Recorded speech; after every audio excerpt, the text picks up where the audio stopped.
Hi friends, ಇವತ್ತು ನಾವು ನಾಗರ ಪೂಜೆ ಮಾಡ್ತಾ ಇದ್ದೀವಿ. ನಾಗರ ಪೂಜೆಗೆ ಬೇಕಾಗಿರೋ ಐಟಮು ತೆಂಗಿನಕಾಯಿ, ಊದ್ಗಡ್ಡಿ, ಬಾಳೆಹಣ್ಣು, ಹೂವು, ಹಾಲು, ತುಪ್ಪದ ಬತ್ತಿ, ಅರಿಶಿನ ಕುಂಕುಮ, ಅಂಗದಾರ,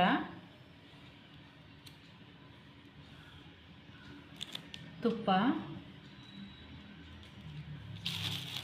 ಗೆಜ್ಜುಬತ್ತಿ ಒಂದು, ದಾರ, ಎಲೆ ಅಡಿಕೆ, ನೆನೆಸಿಕ್ಕಿರೋ ಅಕ್ಕಿ, ಬೆಲ್ಲ, ತಂಬಿಟ್ಟು ಫ್ರೆಂಡ್. ಇಷ್ಟು ಸೇರಿಸಿ ನಾವು ಈಗ ಪೂಜೆಗೆ ಹೊರಡ್ತಾ ಇದ್ದೀವಿ.